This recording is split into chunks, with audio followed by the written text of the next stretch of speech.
Over 66 million Americans have casted their vote early in the 2024 presidential election. If you haven't heard already, Republicans are significantly exceeding expectations. Currently, Democrats outnumber Republicans by 1% in the early voting, with 41% for Democrats and 40% for Republicans. By contrast, in 2020, with over 100 million early votes casted, Democrats outnumbered Republicans by roughly 6 percentage points. But is there any reason for the Democratic Party to worry about their early voting numbers? In today's video, we'll find out. Let's start off by characterizing the safe states for both parties. These are states where both parties have significant edges in early voting, and past elections have shown that these states are not really competitive for the other side. So starting off here with the safe states for Donald Trump: Idaho, Utah, Wyoming, Montana, the Dakotas, Nebraska's at-large 1st and 3rd District, Kansas, Oklahoma, Arkansas, Louisiana, Mississippi, Alabama, Tennessee, Kentucky, West Virginia, Indiana, Missouri, Alaska, and South Carolina are all considered safe states for Donald Trump. While for Kamala Harris, Washington, Oregon, California, Hawaii, D.C., Maryland, Delaware, New Jersey, Maryland, Rhode Island, Connecticut, Vermont, and the state of New York, as well as the state of Illinois and Maine's 1st Congressional District, are all considered safe states in favor of Kamala Harris, ranking her up to 181 Electoral College votes. Now we can fill in the 17 remaining competitive states to see who is favored to win each and every one of them. Starting off here in the state of Nevada with its early voting results. Currently, Nevada's early voting results are some of the most concerning for the Democratic Party of any competitive state. Right now, Democrats are down by 4% in terms of the early and mail-in votes cast in party registration, 35% to 39%, and down by 3% in the total ballots requested. You can compare that to 2020, where Democrats actually led by 4% against the Republican Party by Election Day in terms of the mail-in and early vote ballots that were returned. That is about an 8% gap. Considering that Joe Biden won the state of Nevada by 2.4% in 2020, such a big gap is not acceptable for the Kamala Harris campaign. And if you look at the current polling in the state of Nevada as well, you see a similar trend, a 1.5% lead for Donald Trump. This is a state that historically votes heavily for the Democratic Party. The last time the state has ever voted for the Republican Party was for George W. Bush in 2004. In the past 4 election cycles, Democrats have been able to retain that state, even including in 2016. So the fact that the numbers are so bad for the Democratic Party are certainly a sign of concern. Right now, based on the early voting results, and comparing that to 2020, Nevada is in a lead Republican characterization. Now going to the state of Arizona. In Arizona, the numbers also don't look fantastic for the Democratic Party, though they aren't necessarily as bad as the state of Nevada. In the state of Arizona right now, according to some of the more recent numbers, as you can see, 1.9 million ballots have already been cast, and Republicans are down by 7 in this election. If you count all the ballots that have been requested, Democrats are down by 5%. Now, these numbers are much worse for the Democratic Party than the state of Nevada. By 2020, Joe Biden was also down in both categories by 3%. Now, you might say that this is still a negligible difference. However, the difference in the state of Arizona in 2020 was just 0.3% between Joe Biden and Donald Trump. Biden beat Trump by just over 10,000 votes. So the fact that there's any difference at all is a concerning sign for the Democratic Party. They have to start closing this gap, or otherwise Donald Trump will win the state of Arizona. And right now, according to polling, Trump does still hold a 2.3% advantage, which is pretty good. And thus, the state of Arizona as well joins the state of Nevada based on our early voting estimates as a lead Republican state. Next up, we go to the state of Colorado, which is certainly not as competitive as the states of Nevada or Arizona. In 2020, in the state of Colorado, Democrats won the state against Donald Trump by 13.5 percentage points. That was a pretty good margin, considering that Hillary Clinton only won the state by 4.9%. Nevertheless, in this election cycle, early voting numbers are generally quite promising for the Democratic Party, with Democrats at 30% and Republicans at 28%. That is very comparable to the final numbers in 2020, where Democrats were at 31% and Republicans were at 29%. So Colorado, based on these numbers, are certainly still in the likely blue characterization. It's definitely not a state that's going to be super competitive, though I expect it to be closer than 2020. Next, going to the state of New Mexico.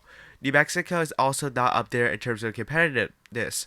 The state voted for Joe Biden by double digits in 2020 and also voted for Hillary Clinton by high single digits in 2016. Nevertheless, early voting numbers don't look so promising for the Kamala Harris campaign. In 2024, Democrats outnumber Republicans by 11% in the votes cast at this moment in time in the early voting. However, in 2020, Democrats actually outnumbered Republicans by 14%, so that is a 3% decrease for the Democratic Party.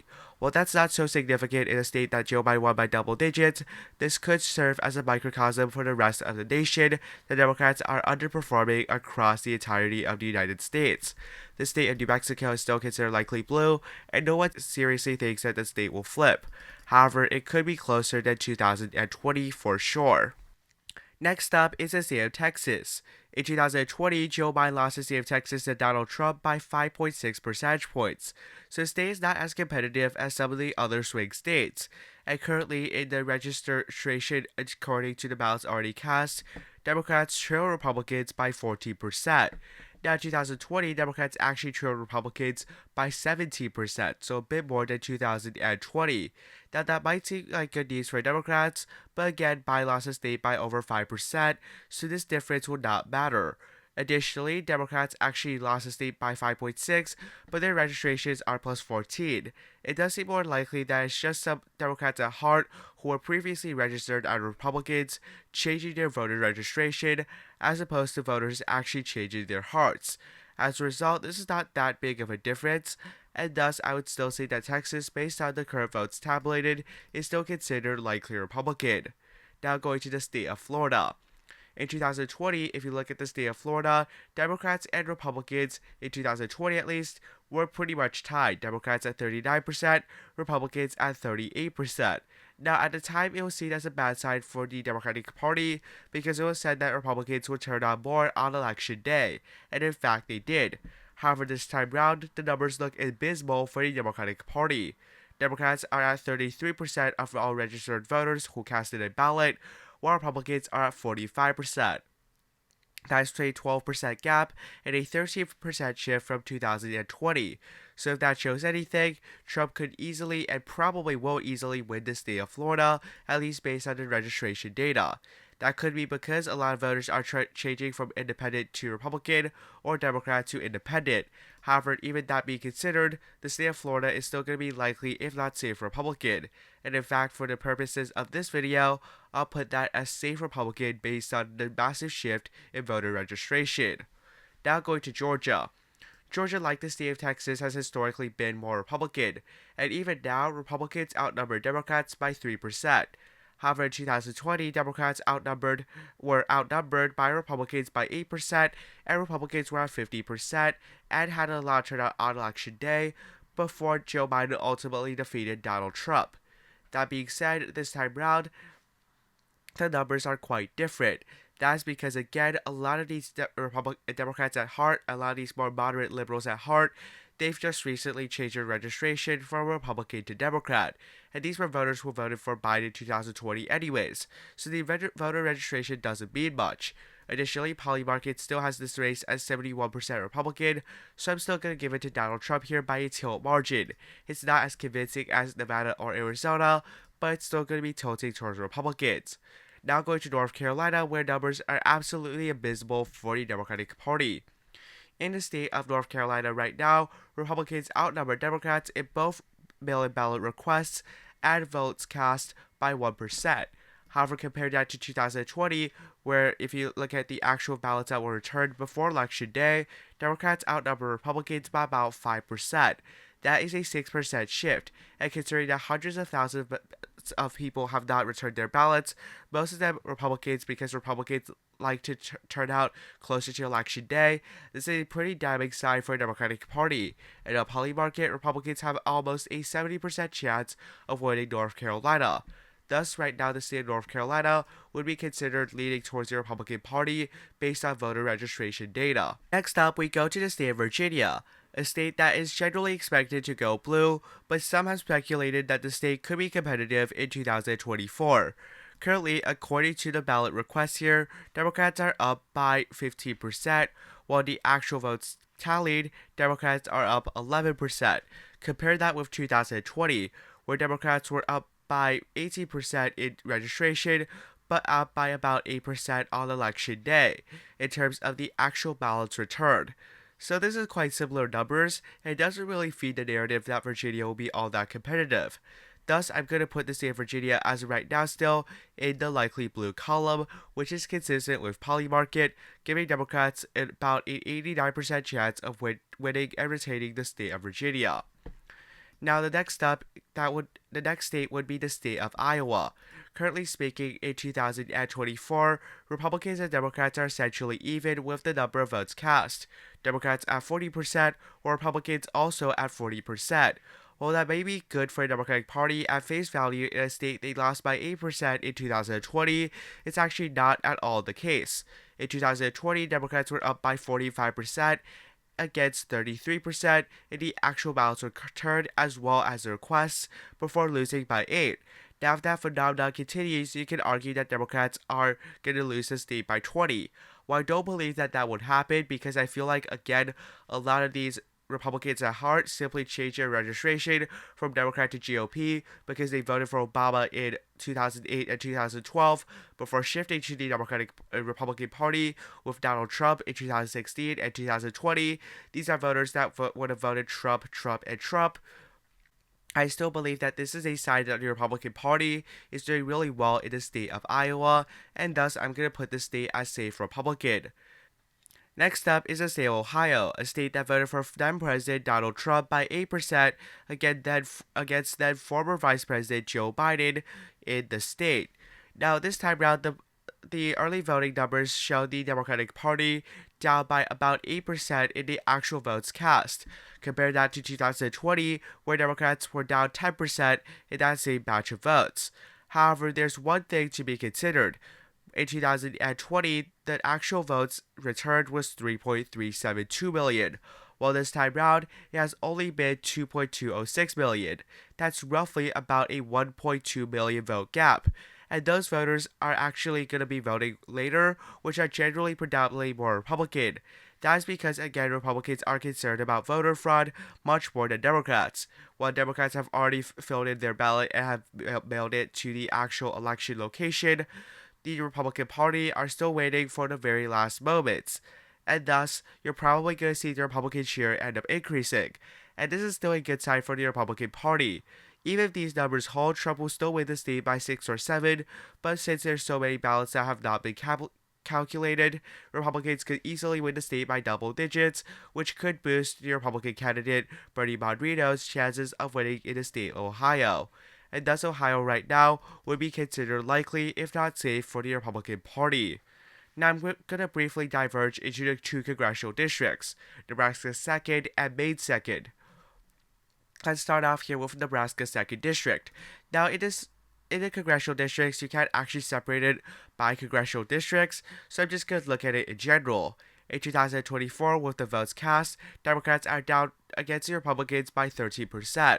While in 2020, Democrats were only down by 8%. That's a 7% shift. Now, the big caveat to this is that, again, this is based on the statewide results and not based on the Nebraska 2nd District, which is trending a lot more to the left as compared to the 3rd District, which is trending a lot more to the right. Nevertheless, that is a good sign for the Republican Party because they're doing quite well in this district. But it's not going to be enough for them to actually win the district, and thus it's going to be considered leaning towards the Democratic Party. Next up is the state of Ohio, a state that voted for then President Donald Trump by 8% against then former Vice President Joe Biden in the state. Now, this time around, the early voting numbers show the Democratic Party down by about 8% in the actual votes cast. Compare that to 2020, where Democrats were down 10% in that same batch of votes. However, there's one thing to be considered. In 2020, the actual votes returned was 3.372 million, while this time round, it has only been 2.206 million. That's roughly about a 1.2 million vote gap. And those voters are actually going to be voting later, which are generally predominantly more Republican. That is because, again, Republicans are concerned about voter fraud much more than Democrats. While Democrats have already filled in their ballot and have mailed it to the actual election location, the Republican Party are still waiting for the very last moments. And thus, you're probably going to see the Republican share end up increasing. And this is still a good sign for the Republican Party. Even if these numbers hold, Trump will still win the state by 6 or 7, but since there's so many ballots that have not been calculated, Republicans could easily win the state by double digits, which could boost the Republican candidate Bernie Moreno's chances of winning in the state of Ohio. And thus Ohio right now would be considered likely, if not safe, for the Republican Party. Now I'm going to briefly diverge into the two congressional districts, Nebraska 2nd and Maine 2nd. Let's start off here with Nebraska 2nd District. Now in the congressional districts, you can't actually separate it by congressional districts, so I'm just going to look at it in general. In 2024, with the votes cast, Democrats are down against the Republicans by 13%, while in 2020, Democrats were only down by 8%. That's a 7% shift. Now, the big caveat to this is that, again, this is based on the statewide results and not based on the Nebraska 2nd District, which is trending a lot more to the left as compared to the 3rd District, which is trending a lot more to the right. Nevertheless, that is a good sign for the Republican Party because they're doing quite well in this district. But it's not going to be enough for them to actually win the district, and thus it's going to be considered leaning towards the Democratic Party. Now we go to the state of Maine, where in 2024, Democrats outnumber Republicans in the votes cast by 15%. However, if you look at the 2020 results here in the same district, you can see that based on the votes cast, Republicans had a 24% advantage. That's a 9% shift towards Republicans. Now again, this factors in Maine's 1st district, but considering that Maine 2nd is trending more towards the Republicans, this would be... Next up, we head to the final 4 Rust Belt states, Minnesota, Wisconsin, Michigan, and Pennsylvania. Starting off here with Minnesota. In the state of Minnesota, at this moment in time, the Democratic Party is leading in terms of the votes cast by 23%. But if you look at 2020, Democrats were only leading by 13%. That is about a 9% increase for a Democratic percentage of all ballots returned. Now, before Democrats start celebrating in Minnesota, there's one thing to consider here. These numbers are not actually very accurate. And I say this the same for the remaining 3 states, Wisconsin, Michigan, and Pennsylvania. These states are notorious for their numbers not being super accurate, but nevertheless, based on these numbers, I'm going to have to assume they're accurate, and it does show that Minnesota would be either likely or safe for the Democratic Party in this scenario. Now going to the state of Wisconsin. In Wisconsin, again, the numbers aren't very accurate, but we have to assume they are. And as of this moment in time, Democrats are leading Republicans in terms of the actual votes cast by 9%. Compare that to 2020, where Democrats were actually down by 8%. That is a 17% shift. Again, don't trust these numbers a lot. Democrats won the mail-in votes in Wisconsin by somewhere around 20% in 2020. These numbers clearly don't reflect that type of number, and does show that some of these numbers are definitely somewhat off. However, if you look at the poly market here, 51 to 49, it does seem like Ed Harris, who was at one point in Wisconsin down by like 15% in poly market, now she is surging quite a bit, and that could be due to these early voting numbers. So don't be fooled by that immediately. These numbers, they're rough estimates and they're not very accurate. Nevertheless, right now, Wisconsin, based on these numbers, which I have to assume are accurate, I'm going to give Wisconsin here as tilting for the Democratic Party. Now going to the state of Michigan. Now, if you look at the state of Michigan, Democrats are outnumbering Republicans 46% to 43%. Compared that to 2020, where Republicans were outnumbering Democrats 41% to 39%. Now, again, at face value, this would be good numbers for the Democratic Party because they're doing 5% better. However, again, votes that are cast closer to election day would favor the Republicans more, so you can expect this Republican number to surge. Additionally, again, these numbers are not super accurate. In 2016 and 2020, the independent number was roughly 20%. This time around, it's down to 11%. While in reality, not many voters actually registered for either party between these 4 years, so you can expect that some of these numbers are probably off by a little bit. Additionally, again, the early voting actually favored Democrats in Michigan by roughly 20 to 30%. These mail-in ballot requests does not reflect that. But if you look at poly market, again, Democrats at 58% now to the Republicans at 42%. I have to factor that in my analysis, and as such, Michigan, based on this map, is leaning towards the Democratic Party. Now, as I have established, the Republicans have already won according to this map, but nevertheless, we're down now to the state of Pennsylvania. Finally, we go to Pennsylvania. In this election cycle, Democrats outnumber Republicans by 24% in terms of the votes cast. Compare that with 2020, where Democrats actually outnumber Republicans by 41%. That is a pretty substantial change. In fact, that's more than a 20% shift.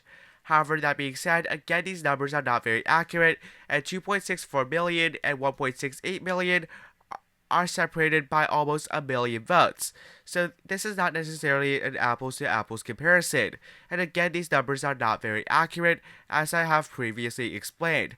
This could also be because Democrats are not as afraid of the pandemic, so they're choosing to vote on election day, or at least the day before election day, or something like that, or some of these ballots have not been received yet.